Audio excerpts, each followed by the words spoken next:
Life's Handicap, Being Stories of Mine Own People by Rudyard Kipling. I met 100 men on the road to Delhi, and they were all my brothers.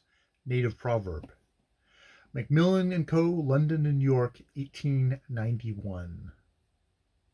To EKR from RK, 1887-1889, CMG. Preface. In northern India stood a monastery called the Chubara of Duni Bhagat. No one remembered who or what Duni Bhagat had been. He had lived his life, made a little money, and spent it all, as every good Hindu should do, on a work of piety, the Chubara. That was full of brick cells, gaily painted with the figures of gods and kings and elephants, where worn-out priests could sit and meditate on the latter end of things. The paths were brick-paved, and the naked feet of thousands had worn them into gutters. Clumps of mangoes sprouted from between the bricks. Great peepal trees overhung the windlass that whined all day, and hosts of parrots tore through the trees. Crows and squirrels were tame in that place, for they knew that never a priest would touch them. The wandering mendicants, charm-sellers, and holy vagabonds for 100 miles round used to make the Chubara their place of call and rest. Mohammedan, Sikh, and Hindu mixed equally under the trees. They were old men, and when men had come to the turnstiles of night, all creeds in the world seemed to him wonderfully alike and colorless. Gobind, the one-eyed, told me this. He was a holy man who lived on an island in the middle of a river and fed the fishes with little bread pellets twice a day. In flood time, when swollen corpses stranded themselves at the foot of the island, Gobind would cause them to be piously burned, for the sake of the honor of mankind, and having regard to his own account with God hereafter.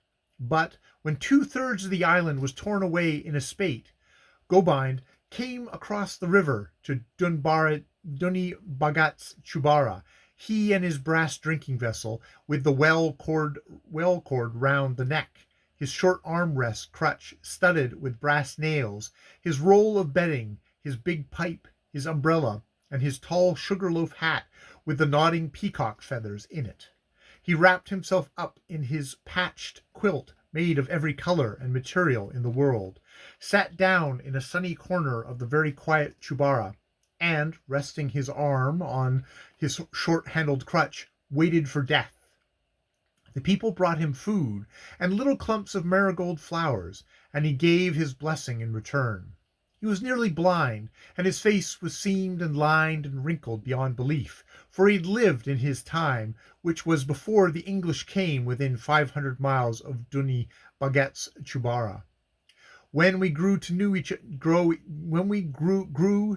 each other well, Gobind would tell me tales in a voice most like the rumbling of heavy guns over a wooden bridge.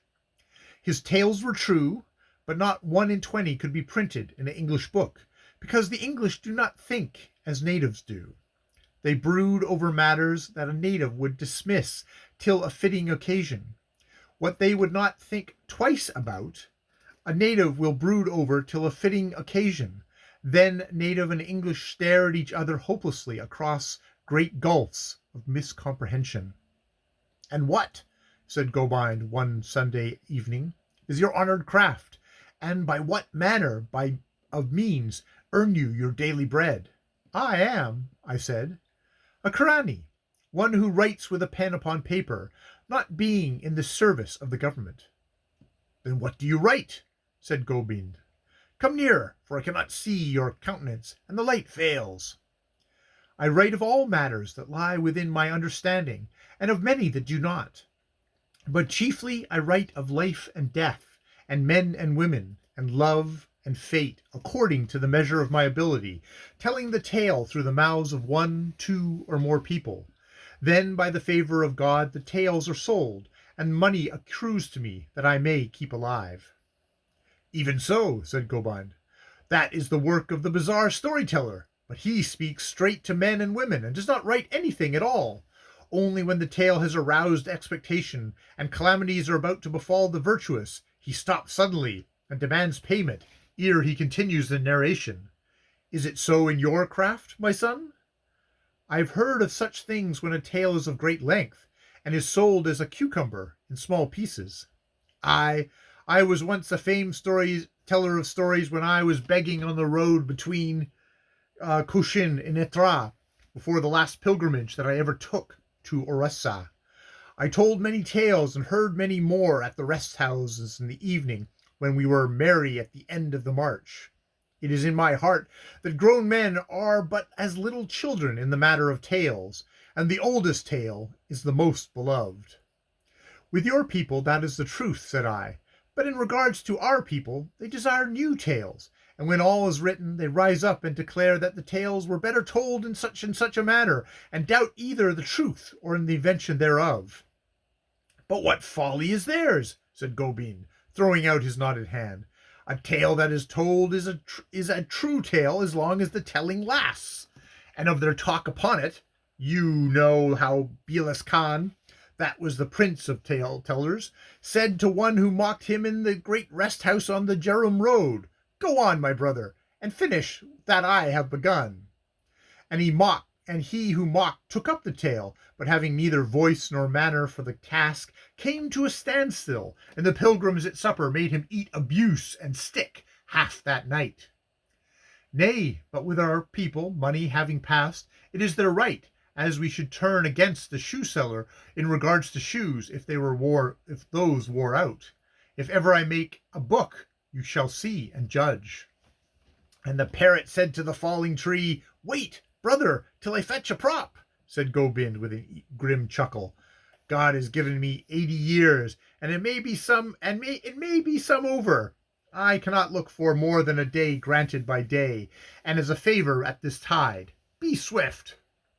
In what manner is it best to set about the task, said I, O chiefest of those who string pearls with their tongue? How do I know? Yet, he thought for a little, how should I not know?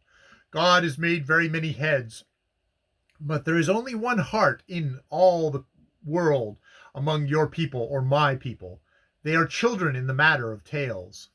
But none are so terrible as the little ones. If a man misplaces a word, or in a second telling varies events by so much as one small devil. I have also told tales to the little ones, but do thou this. His old eyes fell on the gaudy paintings of the wall, and the blue and red dome, and the flames of the poinsettias beyond. Tell them first of those things that thou hast seen, and they have seen together. Thus their knowledge will piece out thy imperfections. Tell them of what thou alone hast seen, then thou hast heard, and since they be children, tell them of the battles of kings, horses, devils, elephants, and angels, but omit not to tell them of love and such like. All the earth is full of tales to him who listens, and does not drive away the poor from his door. The poor are the best tale tellers, for they must lay their ears to the ground every night.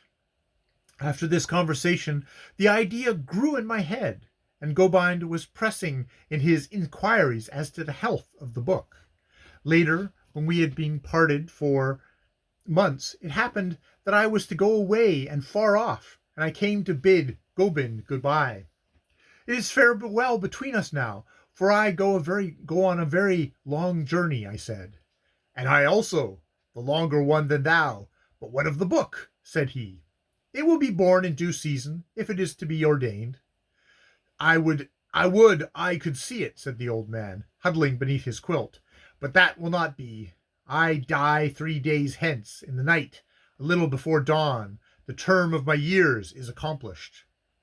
In 9 cases out of 10, a native makes no miscalculation as to the day of his death. He has the foreknowledge of the beasts in this respect. Then thou wilt depart in peace, and it is good talk, for thou hast said that life is no delight to thee.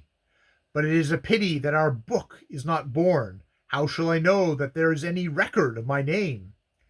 Because I promise, in the forepart of the book, preceding everything else, that it shall be written, Gobind, Sadhu, of the island in the river, and awaiting God and Duni Bagaret's Chubara first spoke of the book, said I, and gave counsel, an old man's counsel. Gobind, son of Gobind of the Chumi village, in the Karon Tehsil, in the district of Mulatan. Will that be written also? That will be written also. And the book will go across the black water to the houses of your people. And all the sahibs will know of me who am 80 years old. All who read the book shall know. I cannot promise for the rest. That is good talk. Call aloud to all who are in the monastery, and I will tell them this thing. They trooped up, Fakwars, Sadhus, Sunyas, Bagras, Nahangs, and Mullahs, priests of all faiths and every degree of raggedness, and Gobind, leaning upon his crutch, spoke that they were visibly filled with envy, and a white-haired senior bade Gobind to think of his latter end instead of transitory repute in the mouths of strangers. Then Gobind gave me his blessing, and I came away. These tales have been collected from all places and all sorts of people, from priests in the Chubara, from Alyar the carver, Junwing Singh the carpenter, nameless men on steamers and trains round the world, women spinning outside their cottages in the twilight, officers and gentlemen now dead and buried, and a few, but these are the very best, my father gave me. The greater part of them has been published in magazines and newspapers, to whose editors I am indebted, but some are new on this side of the water, and some have not seen the light before. The most remarkable stories are, of course, those which do not appear, for obvious reasons. That is the end of Preface of Life's Handicap.